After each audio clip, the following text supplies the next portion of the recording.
Hi everyone, मेरा नाम रिया है और आज हम 2019 का क्वेश्चन पेपर सॉल्व करेंगे। एंड हमने ऑलरेडी 1 मार्क के जितने भी क्वेश्चन हैं फ्रॉम 2016 टू 2019 कवर कर रखे हैं। मतलब 2016 से लेके 2019 तक के क्वेश्चन पेपर्स में जितने भी 1 मार्क के क्वेश्चंस थे उनको हमने अच्छे से समझा था और उस वीडियो का लिंक पर डिस्क्रिप्शन बॉक्स में डाल दूंगी। और इस वीडियो में हम 2019 का जो क्वेश्चन पेपर है उसके सारे क्वेश्चन को डिस्कस करेंगे। इससे क्योंकि ये लेटेस्ट पेपर है तो इससे आपको एक आइडिया मिल जाएगा कि पेपर आ कैसा रहा है, क्या क्या क्वेश्चंस पूछे जा रहे हैं। ठीक है, फर्स्ट क्वेश्चन है define the term literacy. So literacy basically एक एबिलिटी होती है, एक क्षमता होती है to read and write and to do arithmetic calculation with understanding. यानी कि अगर कोई इंसान है जो थोड़ा अपनी लैंग्वेज में लिख सकता है, पढ़ सकता है और जो बेसिक अर्थमेटिक कैलकुलेशंस होती है माइनस प्लस की वो कर सकता है, that means he is literate. Then second है define the term age structure. So age structure represent the number of people of different age group, यानी कि डिफरेंट एज ग्रुप के लोग are represented by age structure. Then next है differentiate between growth and development. So मैं इसमें आपको 2 point दे रही हूँ, ये 1 मार्क का है। सो आप इसमें 2 भी लिख सकते हैं और अगर आपको 1 पॉइंट याद रहे तो आप 1 भी लिख सकते हैं, वैसे दोनों ही बहुत आसान है। सो ग्रोथ होता है और जब हमने ये चैप्टर पढ़ा था तब हमने डिस्कस और अच्छे से डिटेल में किया भी था। So growth is quantitative, development is qualitative change. Basically growth जो है वो क्वांटिटी में नापी जाती है और डेवलपमेंट क्वालिटी, उसकी क्वालिटी देखी जाती है। किसी भी इंसान अगर कोई डेवलप हो रहा है तो अब उसमें कितनी क्वालिटेटिव चेंज आया है। देन नेक्स्ट है कि ग्रोथ जो है वो पॉजिटिव भी हो जाती है, नेगेटिव भी हो जाती है। यानी कि अगर एक पर्टिकुलर जगह में पॉपुलेशन है वो कम हो गई तो नेगेटिव ग्रोथ होगी और बढ़ गई तो पॉजिटिव हो गई। ऐसे आपके मार्क्स या फिर कोई भी चीज़, तो ग्रोथ जो है वो नेगेटिव पॉजिटिव कुछ भी हो सकते हैं, लेकिन डेवलपमेंट हमेशा पॉजिटिव भी होती है। अगर हम बोल रहे हैं कि सामने वाली कंट्री जो है, सामने वाला इंसान जो है वो डेवलप हो गया तो वो पॉजिटिव ही होगा। देन थर्ड है what do you mean by write the meaning of digital divide. So हमें डिजिटल डिवाइड ये भी हमने बहुत अच्छे से समझा था। डिजिटल डिवाइड बेसिकली है क्या? So the developed country are surging forward economically, politically, socially. जो डेवलप कंट्रीज़ हैं वो बहुत डेवलप हो रही हैं इकोनॉमिकली, पॉलिटिकली, सोशली, ठीक है। लेकिन जो डेवलपिंग कंट्रीज़ हैं वो अभी इतनी डेवलप नहीं हैं इकोनॉमिकली, पॉलिटिकली वगैरह वगैरह, टेक्नोलॉजिकली भी, ठीक है। सो इस डिफरेंस को डिजिटल डिवाइड करते हैं। यानी कि एक कंट्री तो ऐसी है जो बहुत डेवलप्ड है और दूसरी कंट्री ऐसी है जो इतनी डेवलप नहीं है। Mention any 2 problem of barter system of trade. So paper में 1 मार्क का है तो आप सीधा प्रॉब्लम लिखेंगे, लेकिन मैं आपको बता देती हूँ बार्टर सिस्टम होता क्या है। सो मान लीजिए आपके पास पैसे नहीं हैं और आपको कोई चीज़ लेनी है, आपको आटा लेना है, तो आप आटे की जगह आपके पास गेहूँ है, सो आप सामने वाले इंसान को गेहूँ दे देंगे और उस पर आटा ले लेंगे। सो आपने एक्सचेंज कर दिया है गुड्स को, सामान को। मतलब आपके पास पैसे नहीं थे आटा खरीदने के लिए, इसलिए आपने उसे गेहूं दे दिए, तो दैट इज़ बार्टर सिस्टम। सो इसकी क्या प्रॉब्लम होती है? सबसे पहला तो ये है कि difficulty in searching buyers for one's excess product. Then second है difficulty in searching the seller of the product one need. यानी कि सबसे बड़ी प्रॉब्लम तो यही आती है, डिफ़िकल्टी आती है। अब मान लीजिए आपने सामने वाले को गेहूँ, आपके पास गेहूँ है लेकिन सामने वाले को नहीं चाहिए भाई गेहूँ, तो फिर आप क्या करेंगे? आप कैसे लेंगे उससे आटा, है ना। सो ये है इसकी प्रॉब्लम्स। देन नेक्स्ट है explain why male migration is higher than female from rural to urban areas in India. गाँव से शहर में ज़्यादातर मेल जो हैं वो क्यों आते हैं, ये क्वेश्चन है। सो मेल जो हैं यहाँ पे इसलिए आते हैं, शहर में इसलिए आते हैं in search of work, employment के लिए, क्योंकि रोज़गार के लिए, काम के लिए, ठीक है। देन है इसी का एक और दूसरा है, आप इसमें से कोई भी करेंगे पेपर में। Explain why female migration is higher from rural to rural areas in India. So गाँव से दूसरे गाँव में ज़्यादातर औरतें ही क्यों जाती हैं? सो मैरिज की वजह से जाती है, जब उनकी शादी हो जाती है, ये एक बहुत बड़ा रीज़न है कि मैरिज की वजह से फीमेल माइग्रेशन जो है वो हायर है from rural to rural areas. Then next है examine the importance of rain water harvesting. So rain water harvesting होता क्या, पहले आप वो जान लीजिए।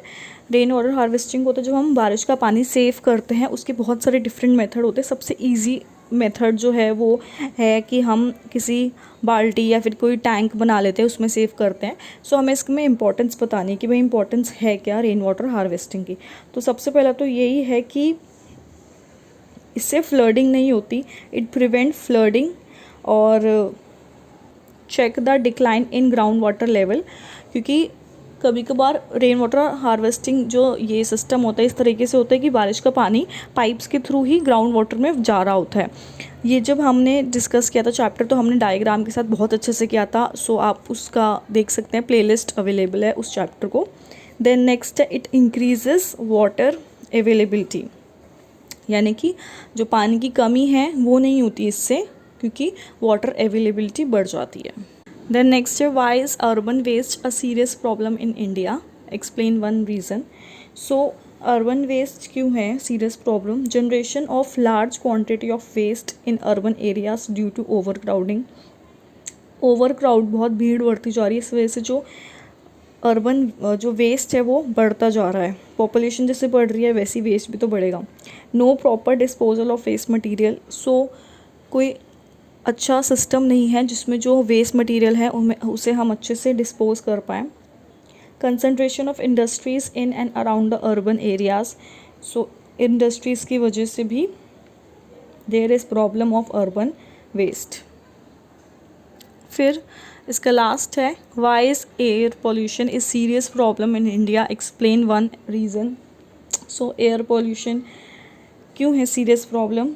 इस वजह से है बिकॉज एयर पोल्यूशन का मतलब है कि एयर में टॉक्सिक गैसेस मिक्स हो जाती हैं और जिससे जो बीमारी है वो फैलती है। जैसे कि प्रॉब्लम कैसे हो सकती है, बीमारी कैसे होती है, किस चीज़ से हो सकती है? जैसे कि रेस्पिरेटरी से रिलेटेड, नर्व से रिलेटेड, सर्कुलेटरी सिस्टम से रिलेटेड प्रॉब्लम्स हो जाती हैं। सो अब शुरू होता है सेक्शन बी, जिसमें आपको 3 मार्क्स वाले क्वेश्चंस देखने को मिलेंगे। इसमें होते हैं 1 मार्क तो हमने कंप्लीट कर लिए, 1 के होते हैं, 3 के होते हैं और 5 के होते हैं। तो 1 मार्क के हमने कंप्लीट कर लिए, 3 वाले करेंगे फिर हम 5 वाले करेंगे।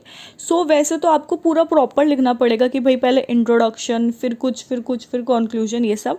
उसके लिए मैं अलग से वीडियो बनाऊंगी कि आपको एक्चुअल में पेपर में लिखना कैसे है, प्रेजेंट कैसे करना है। फिलहाल इसमें सिर्फ हम क्वेश्चंस देखेंगे कि क्वेश्चंस क्या हैं और उनके आंसर्स क्या हैं, ठीक है। सो सबसे पहला क्वेश्चन है physical environment has been greatly modified by human beings. तो ये जो फिजिकल इन्वायरमेंट है वो ह्यूमन बींग्स के द्वारा बहुत अच्छी तरीके से चेंज हो चुका है। It has also in turn impacted human life, और इससे जो हमारी लाइफ है उस पर भी फ़र्क पड़ा है। ये बुक की स्टेटमेंट है, इस स्टेटमेंट को हमें एक्सप्लेन करना है कि स्टेटमेंट कह रही है। सो सबसे पहले physical environment has been greatly modified human beings. पहला पॉइंट है इसका, physical environment and socio culture environment created by humans. ये दोनों ही, सोशल हो गया, कल्चरल चीज़ें हो गई, ये सब किसके द्वारा बनाए गए? ह्यूमन बींग्स के द्वारा, और इनके बीच में इंट्रैक्शन है, ठीक है।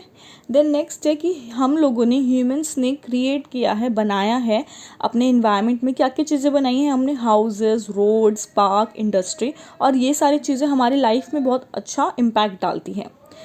हम लोगों ने, जो हमें नेचर ने, मदर नेचर ने जो हमें रिसोर्सेज दिए हैं उससे काफ़ी और भी चीज़ें बनाई हैं। Humans created these item by using resources provided by nature. So ये इसके 3 पॉइंट्स हैं। हालांकि आपको इंट्रोडक्शन वगैरह सब कुछ करके लिखना है, लेकिन इसमें मैं जस्ट आपको ये बताऊंगी कि क्वेश्चंस आ कैसे रहे हैं और उनका आंसर है क्या, ठीक है, ताकि आपको एक रिवीजन हो जाए पेपर से पहले। देन क्वेश्चन नंबर 9 है, आपको एक फिगर दे रखा है, ये रहा इंग्लिश में। तो इस फिगर को आपको अच्छे से देखना है, आइडेंटिफाई करना है इस पैटर्न को, पैटर्न ऑफ रूरल सेटलमेंट। सो आप देख सकते हैं कि बीच में है सर्कल और आसपास रोड है और यहाँ पे घर बने हुए हैं। सो ये जो सर्कल है इससे पता चलता है कि ये है सर्कुलर पैटर्न। एंड इसका नेक्स्ट क्वेश्चन है कि एक्सप्लेन करना है 2 कैरेक्टरिस्टिक्स इस पैटर्न के। सो पहला तो ये है कि सर्कुलर विलेजेस जो होते हैं उनके दे डेवलप्ड अराउंड लेक्स और टैंक, यानी कि बीच में लेक है या बीच में टैंक है और आसपास यहाँ पे घर होते हैं, ठीक है ना।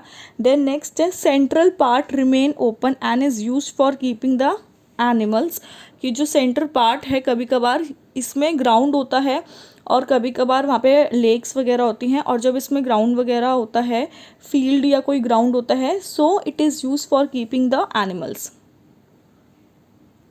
तो या तो आप ये अटेम्प्ट करेंगे या ये करेंगे, मैं दोनों ही समझा देती हूँ। नेक्स्ट है एक और सेटलमेंट का दे रखा है और बताना है। सो ये हम देख सकते हैं ये ऐसा स्टार बन रहा है, राइट। सो ये कौन सा होता है, स्टार लाइक पैटर्न। इसमें हमें कैरेक्टरिस्टिक बताने, तो इसका पहला है कि इसमें काफ़ी सारे रोड्स जो है वो कन्वर्जन होते हैं, यानी कि एक से काफ़ी सारे रोड्स निकलते हैं, ठीक है ना, एक पॉइंट से। एंड यहाँ पे जो हाउसेस होते हैं they are build along the roads, houses जो है वो रोड्स के अलोंग बिल्ड होते हैं। देन नेक्स्ट जो क्वेश्चन है वो क्वेश्चन नंबर 9 ही है, लेकिन ये विजुअली इम्पेयर्ड कैंडिडेट्स के लिए है। और अब क्योंकि हम देख रहे हैं कि भाई कैसे क्वेश्चन आ सकते हैं, तो ज़रूरी नहीं कि आपसे पूछा नहीं जाएगा, क्या पता कि आपसे पूछा जाए नेक्स्ट पेपर में या आपके स्कूल का कोई पेपर में भी पूछ सकते हैं, तो इसलिए हम ये डिस्कस कर लेते हैं।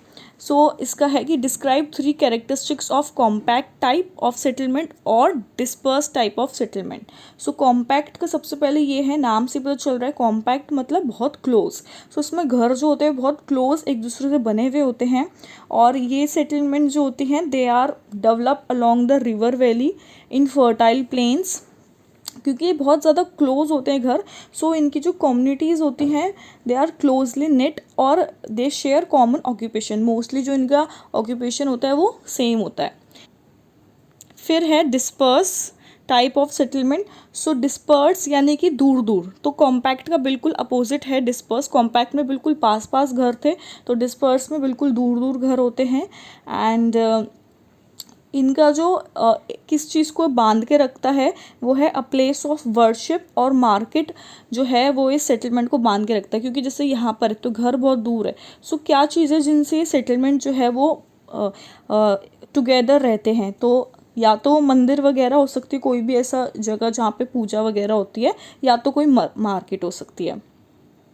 And sometimes it is interspersed with fields.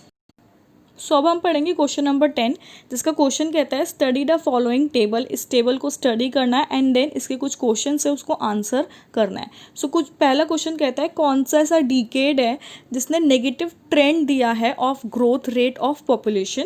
सो इसका आंसर है 1911 टू 1921, यहाँ से इसने दिया है negative growth rate of population. Then next है मेंशन एनी 2 डिकेड्स जिसमें जो परसेंटेज है वो उसने रेगुलर डाउनवर्ड ट्रेंड दिखाया है। तो ऐसे बहुत सारी हैं, आप कोई भी 2 लिख सकते हैं, मैं बता देती हूँ। जैसे कि 1971 से लेके 1981, 1981 से लेके 1991, इन सब में जो डाउनवर्ड ट्रेंड दिखाया है 1991 से लेके 2001 एंड 2001 से लेके 2011। सो आप इनमें से कोई भी 2 लिख सकते हैं। देन नेक्स्ट है थर्ड क्वेश्चन है explain 2 reason for declining trend in the population growth rate. So हमें इसका रीज़न देना है। सो एक रीज़न, कोई 2 रीज़न देने हैं। एक रीज़न हो सकता है increase in the mean age of at marriage. So मतलब कि जो अब पहले क्या होता था, शादी बहुत कम उम्र में हो जाती थी, और अब जल्दी से कोई शादी इतनी मतलब 20 के बाद या 25 के बाद ही शादी करते हैं। सो इसलिए पॉपुलेशन इतनी जल्दी बढ़ नहीं रही है। Improve quality of life, improvement in education of female. So ये सारे कुछ रीज़न हैं। फैमिली प्लानिंग प्रोग्राम, जिससे लोग जल्दी से नहीं शादी करते, शादी भी नहीं करते, बेबी प्लान भी नहीं करते, और इस वजह से जो पॉपुलेशन है उसकी ग्रोथ रेट डिक्लाइन देखी जा रही है।